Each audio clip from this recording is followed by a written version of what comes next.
14 अक्टूबर 1956 Baba Saheb doctor Ambedkar ने बुद्ध धम्म की दीक्षा ली। पूरा संसार इसे धम्म क्रांति के रूप में जानता है। 66 साल का वक्त बीत चुका है और इन 66 सालों में जो बाबा साहेब ने दीक्षा ली और अपने लाखों अनुयायियों को बुद्ध के धम्म की दीक्षा दी, इसमें एक बड़ा बदलाव भी हुआ है इस धम्म क्रांति के आलोक में। ये जो बदलाव है, इस बदलाव की बयार को इस वक्त हम आप तक पहुंचा रहे हैं 66 सालों के एक छोटे से मूल्यांकन के तौर पर। इस वक्त हम पहुंचे हैं all India SC/ST railway employees association के उस मंडल कार्यालय में। ये नागपुर मंडल का कार्यालय है इस एसोसिएशन का, जो साउथ, ईस्टर्न और सेंट्रल रेलवे के कर्मचारियों का एक बड़ा संगठन है। और इस संगठन के ऑफिस बेरर्स इस समय अपने कार्यालय में बैठे हैं। वैसे भारतीय रेल अपनी व्यस्तता के लिए जानी जाती है, लेकिन इस व्यस्तता से हमने थोड़ा समय चुराया इनसे और इनसे बातचीत करने का ये वक्त मांग लिया। तो इस वक्त का पूरा उपयोग करते हैं और आपके पास इस धम्म क्रांति के आलोक को पहुंचाते हैं। तो आइए ज़रा इस संगठन से बातचीत करते हैं। सर, कार्यक्रम में आप लोगों का स्वागत है। पहले तो आप सबके लिए बहुत धन्यवाद व्यक्त करते हैं कि आपने हम सब के साथ बातचीत करने का ये वक्त दिया। सबसे पहले हम लोग ये बातचीत शुरू करेंगे all India SC/ST railway employees association के मंडल प्रेसिडेंट MS खोबरागड़े साहब से। यहीं से बातचीत शुरू करेंगे और फिर यहाँ से इस बातचीत को आगे बढ़ाएंगे। खोबरागड़े साहब, क्या आप बता पाएंगे कि ये जो संगठन यहाँ भारतीय रेलवे के साथ काम कर रहा है, जो SC/ST कर्मचारियों के वेलफेयर के लिए काम करता है, एक ऐसा एसोसिएशन है, इसकी शुरुआत कब हुई, कैसे हुई और क्या ज़रूरत पड़ी इसकी? जैसा कि ये एसोसिएशन 27/7/1974 में बनाया गया जी।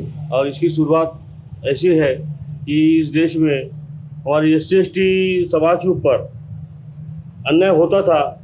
2 ट्रेड यूनियन होते हुए भी ये देखा गया और हमने अपने प्रॉब्लम रेल मंत्रालय के सामने, उस समय भारत सरकार के सामने रखा गया और हमने कहा कि ट्रेड यूनियन हमारी जो समस्या है, SC/ST कर्मचारी के ऊपर की जो बातें हैं, जो अन्याय हो रहा है, वो ट्रेड यूनियन पूरी तरह से आपके समक्ष रख नहीं सकती। इसलिए हमें हमारे अलग से SC/ST एसोसिएशन की आवश्यकता है, जो कि एक वेलफेयर के माध्यम से आपसे काम करेगा। हम अपने कर्मचारी की समस्या रखेंगे और हम आप उसका निर्वहन करना सरकार अपना जो अधिकारी रहेंगे मंडल लेवल पे, ब्रांच लेवल पे, जोनल लेवल पे और बोर्ड लेवल पे, ये बोर्ड लेवल तक के हमारी एसोसिएशन है। ब्रांच से शुरू होती है, ये डिवीज़न है, बिलासपुर जोन है और उसके बाद में रेलवे बोर्ड है। वहाँ तक के हम लोग अपने कर्मचारियों की समस्या रखते हैं और उसका निराकरण करते हैं। चलिए, बहुत धन्यवाद आपका। हम देख रहे हैं कि इस SC/ST रेलवे एम्प्लॉयज़ एसोसिएशन के जो ऑफिस सेक्रेटरी है नागपुर मंडल के दादा अंबादे जी, वे भी हमारे सामने बैठे हैं। अंबादे साहब, क्या बता पाएंगे कि एसोसिएशन का जो काम है वो काम किस तरह से अपने कर्मचारियों को उनकी समस्याओं को न्याय देने में सफल हुआ है, और इस सफलता की कोई ऐसी कहानी आप बता पाएंगे कि जिसमें एसोसिएशन की ज़रूरत पड़ी और एसोसिएशन की पहल पर यह काम पूरा हो सका? सर्वप्रथम सभी धम्म बंधु भगिनियों का मैं धम्म चक्र प्रवर्तन दिवस के अवसर पर अभिनंदन करता हूँ, उन्हें शुभकामनाएं प्रेषित करता हूँ।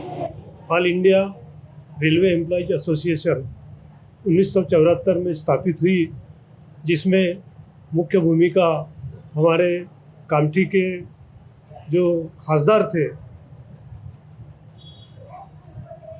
कुम्भारे साहब, नाहा कुम्भारे साहब, इनके समावेश में इस संगठन का संचालन शुरुआत हुई है।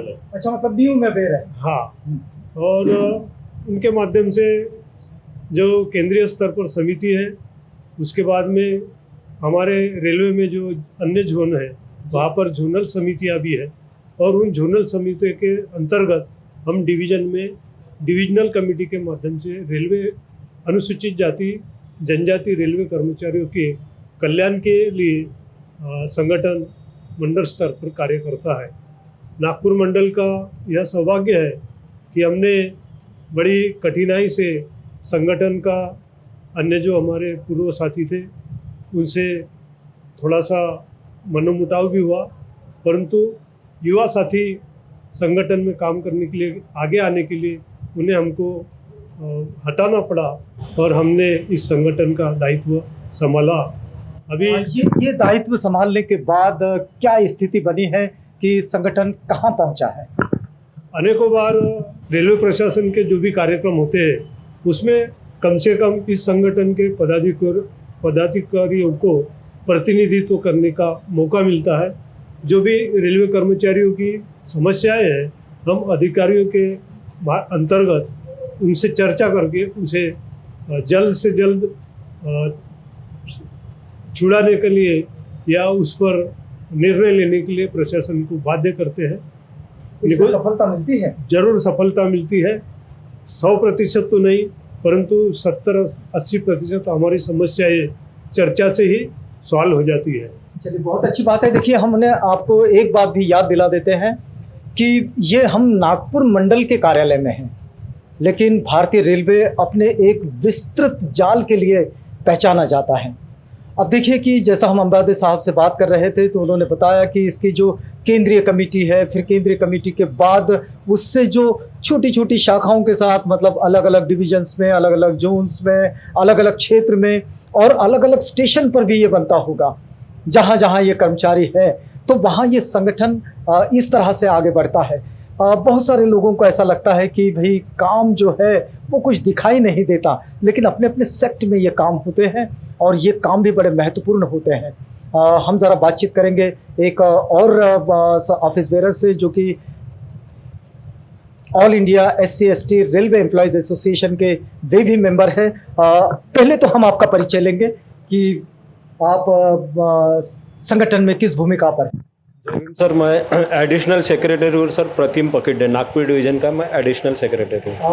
हम आपसे जानना चाहेंगे कि क्या आप कह सकेंगे जिस तरह से ये एसोसिएशन की स्थापना हुई और ये एसोसिएशन अपने कामों में आगे बढ़ा, तो इसकी प्रेरणा क्या बनती है? सर, इसकी प्रेरणा ये बनती है कि जो भी हमारी समस्या या जो भी निर्माण होती है वो हमारे उचित समय में ऑफिसर के पास हम रख सकते थे। पहला ऐसा नहीं होता था। जो भी हमारी समस्या है हम ट्रेड यूनियन के पास जाते थे, लोग इधर उधर दौड़ धूप करते थे, लेकिन अभी हमारा ऐसा संगठन बना सशक्त संगठन कि हम अपनी समस्या खुद हम सॉल्व कर सकते हैं। ऐसा हमारा अभी ज़बरदस्त संगठन बना है सर। जो भी हमारे जो डिवीज़न लेवल पे होती नहीं होती तो जोन पे लेवल पे, जोन पे नहीं तो बोर्ड लेवल पे हमारी जो भी समस्या होती है सर, हम उसको सॉल्व करने में अभी हम सक्षम और समर्थ हैं।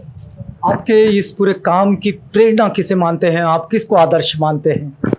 सर, जैसे तो हम खोबरागढ़े साहब से अभी 20 साल से जुड़े हैं, तो इनका जो काम करने का जज्बा है, इनसे हमको प्रेरणा मिली है कि कैसे लोगों के सॉल्व करना है कोई भी समस्याओं का, तो इनको ही हम प्रेरणा स्थान हमारा मानेंगे सर। ये हमारे लिए प्रेरणा स्रोत है। अभी हमारे साहब जोनल प्रेसिडेंट बने हैं अभी हमारे सौभाग्य है कि हमारे डिवीज़न को अभी हमको जोनल प्रेसिडेंट मिले हैं ऐसे। चलिए, खोबरागढ़े साहब के पास चलते हैं। खोबरागढ़े साहब, 20 साल से इस काम को आप आगे बढ़ा रहे हैं और जैसा कि अंबादी जी ने कहा कि पुरानी पीढ़ी के साथ थोड़ा सा संघर्ष भी हुआ जब नई पीढ़ी को आना पड़ा, लेकिन आपकी प्रेरणा क्या बनती है? आप सबकी प्रेरणा बनते हैं सारे कर्मचारियों के, लेकिन आपकी प्रेरणा कौन बनते हैं? हमारी प्रेरणा तो डॉक्टर बाबा साहब अम्बेडकर है। उन्होंने आपको मंत्र दिया है कि अन्याय करने वाले से ज़्यादा अन्याय सहने वाला गुनहगार है। वो हमारे रग रग में बसा है और इस संगठन में मैं 96 से काम कर रहा हूँ। अभी 26 साल हो गए हैं, 27वां साल रनिंग है। मैं पहले रनिंग ब्रांच सेक्रेटरी था, फिर डिवीज़न में वाइस प्रेसिडेंट था, डिवीज़न में प्रेसिडेंट बना 2012 से, जोन में वर्किंग प्रेसिडेंट रहा 6 साल, 3 साल सीनियर वाइस प्रेसिडेंट था। अभी इस साल चुनाव में मुझे अध्यक्ष बनाया गया और आगे मेरे अध्यक्ष बनने से मेरे डिवीज़न के लोग और मेरे जोन के भी लोग आगे कारवा बहुत आगे जाएगा, बाबा का नाम रोशन होगा। इस खुशी में बहुत खुश है और मेरी उम्मीद है कि डंके की चोट पे मेरे लोगों के ऊपर अन्याय नहीं होने दूंगा। डंके की चोट पे अच्छा, एक बात तो आप बताइए खोबरागड़े साहब कि बाबा साहेब ने जो 14 अक्टूबर 1956 को धम्म क्रांति की, दरअसल इस क्रांति को अलग अलग मायने में लोग देखते हैं, लेकिन इसकी एक बड़ी प्रेरणा ये रही है कि, और बड़ा संदेश भी ये रहा है कि ये एक हर एक व्यक्ति को नैतिक जीवन बिताने के लिए मार्गदर्शन करता है कि हम एक मॉरल लाइफ को जिए। आपको क्या लगता है कि इस धम्म क्रांति से कितनी प्रेरणा, कितना प्रतिबिंब आपके इस संगठन पर दिखाई देता है?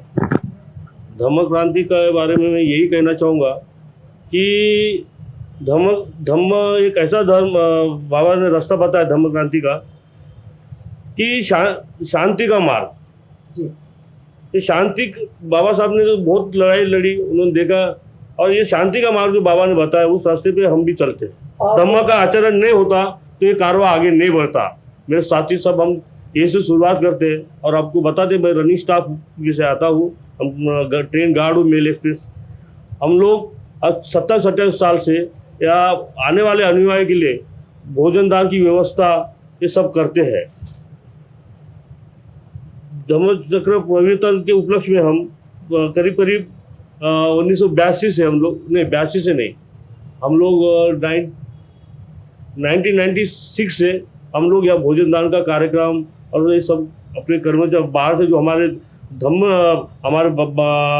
चक्र प्रवर्तन के दिन हमारे समाज की जो धम्म बांधव आते हैं उनकी व्यवस्था करने का हम प्रयास करते हैं। ये सब हम कार्य करते हैं। अच्छा, एक बात और भी है कि तथागत बुद्ध की शिक्षाओं में ये बात दिखाई देती है कि वे संगठन पर बड़ा जोर देते हैं। वे कहते हैं कि लोगों ने एक दूसरों के साथ मिलजुल कर काम करना चाहिए। आपको क्या लगता है कि बहुत लोगों का ये आक्षेप भी होता है कि जो बाबा साहेब की प्रेरणा के साथ जो संगठन बने हैं उनमें आपसी मनमुटाव बहुत ज़्यादा होता है, क्या इसकी कोई खास वजह मानते हैं आप? लोगों को बहुत जल्दी आगे बढ़ने की बहुत ज़्यादा तैयारी रहती है। जो संगठन में कल आता है वो एक साथ बहुत बड़ी कुर्सी चाहता है। हम धीरे धीरे यहाँ, मैं आपको बताया मैं कि 16-17 साल के बाद में मैं प्रेसिडेंट बना। जब मैं सीनियर लोगों को कभी मैंने ओवरशूट नहीं किया। मैंने जो सीनियर लोग थे उनसे मैंने बहुत कुछ काम सीखा, और कुछ मनमुटाव रहते हैं हर जगह। तो जब हमने हमारे बॉयलर्स के हिसाब से इलेक्शन लिए हमने सीक्रेट बैलेट पेपर पे 2012 में, और उसमें चुन के आए हैं। नहीं, हम ये पूछ रहे थे कि लोगों को संगठित रहने में क्या दिक्कतें हो सकती है, आपको क्या लगता है? संगठित रहने में क्या है कि विचारधारा में फर्क होता है। कोई अपने अलग विचार से संगठन को अलग ले जाना चाहता है, कोई अलग ले जाना चाहता है। किसी का कुछ अलग स्वार्थ है तो वो स्वार्थ पूरा नहीं होता, इसलिए वो इससे टूट जाता है। मुख्य वजह ये मेरे समझ में आएगी। और बाबा साहब ने जो रास्ता बताया संगठित होके, ये जो कारवा आगे बढ़ा हमारा इस संगठन का, बस यूनाइटेड संगठित होने की वजह से बढ़ा। जी, अंबादे साहब, अंतिम प्रश्न आपके लिए है और इस बातचीत को भी हम पूरा करना चाहेंगे।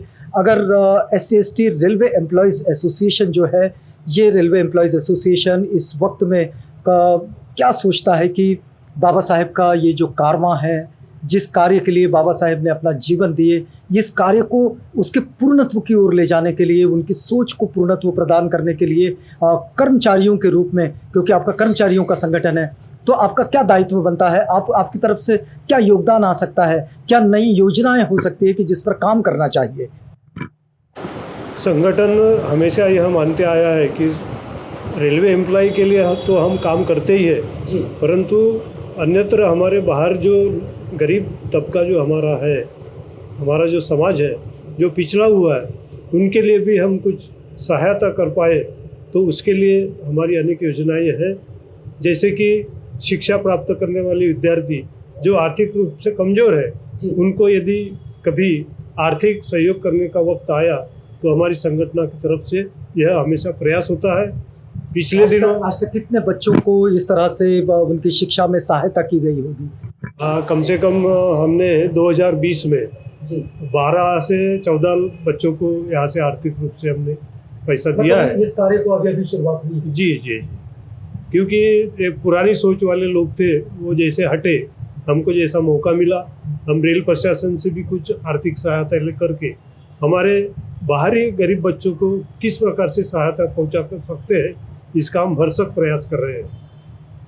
चलिए, चलते चलते आपसे एक और बात जानना चाहेंगे कि बाबा साहेब ने रेलवे कर्मचारियों को संबोधित करते हुए ये बात कही थी कि भाई आपने अपने ट्रेड यूनियंस बनाने चाहिए, आपका ट्रेड यूनियन होना बड़ा ज़रूरी है। आप तो एसोसिएशन बनाकर काम कर रहे हैं, क्या आप इस योजना पर कहीं हैं कि आपका अपना ट्रेड यूनियन भी होना चाहिए? बहुत बार कर्मचारियों की ट्रेड यूनियन स्थापित हुई है, उनको हमने सहयोग भी किया है, परंतु रेल प्रशासन की तरफ से जो इलेक्शन संगठन के लिए इलेक्शन होते हैं उसमें हम पर्याप्त मात्रा में मतदान जो है वो मतदान हमें नहीं होता। नंबर्स की हाँ, नंबर्स की कमी है, जिसके कारण वो ट्रेड यूनियन का जो दर्जा जो है अभी तक प्राप्त नहीं हो पाया है। प्रयास है, अन्य लोग भी आगे आकर के इसकी स्थापना किए हैं। यदि उन्होंने इलेक्शन लड़ा तो निश्चित ही हम अपने संगठन की ओर से उनके जो उम्मीदवार रहेंगे उनको मतदान करने के लिए हमारे कर्मचारी साथियों को आह्वान जरूर कर सकते हैं। चलिए, हम लोग ये जो बातचीत कर रहे थे, ये बातचीत SC/ST रेलवे एम्प्लॉयज़ एसोसिएशन के उन ऑफिस बेरर्स से जो हमें इस वक्त नागपुर मंडल के कार्यालय में मिले। वैसे ये संगठन अपने आप में एक बड़ा संगठन है जो भारतीय रेलवे पर काम करता है, अलग अलग जोन्स में, जहाँ ये साउथ ईस्टर्न जोन और सेंट्रल रेलवे का जोन, ये 2 जोन इधर है, और यहाँ से साउथ ईस्टर्न सेंट्रल रेलवे भी चलता है, तो वहाँ वो भी कर्मचारी है। लेकिन जहाँ जहाँ अलग अलग ईस्टर्न रेलवे अलग है, वो नॉर्थ रेलवे अलग है, तो ये सारे नॉर्दर्न रेलवे पे, ईस्टर्न रेलवे पे, जहाँ जहाँ ये काम चल रहा है, साउदर्न रेलवे पे, इन सब जगह पर ये कर्मचारियों का संगठन है। लेकिन आपको एक बात बताएं कि ये सारा संगठन एक साथ मिलकर जब काम करता है तो निश्चित रूप से अपने हकों को, अपने अधिकारों को संरक्षित करने में, उनकी रक्षा करने में कामयाब भी होता है। और ये जो अपने अधिकारों को संरक्षित करना, अपने प्रति न्याय की भावना को संजोए रखकर न्याय अपने प्रति लेकर आना, ये सारा बुद्ध की शिक्षाओं से आता है। ये रिफ्लेक्शन धम्म क्रांति का रिफ्लेक्शन है, और ये जो धम्म क्रांति का रिफ्लेक्शन है, इस रिफ्लेक्शन को आप तक पहुंचाने का एक छोटा सा प्रयास इस वक्त चल रहा है। तो इसी प्रयास से हमने आपको जोड़े रखा था। आप लोग सब हमारे साथ आए, हमसे बातचीत की, और आपने अपना ये इतना व्यस्ततम समय जिसमें आपको सबको ट्रेनें लेकर जाना होता है, और इस वक्त को भी आपने हमारे साथ साझा किया, इसके लिए आपका बहुत बहुत धन्यवाद। हम आपके आभारी हैं। आप बने रहिएगा आवाज़ इंडिया के साथ, प्रोग्राम आगे भी जारी है। हमने इस वक्त आपको जोड़े रखा है उस धम्म क्रांति के आकलन के साथ, जिस धम्म क्रांति को बाबा साहेब डॉक्टर अम्बेडकर ने 14 अक्टूबर 1956 को किया, और उसका ये प्रतिबिंब आज भी उतनी ही शिद्दत के साथ दिखाई दे रहा है।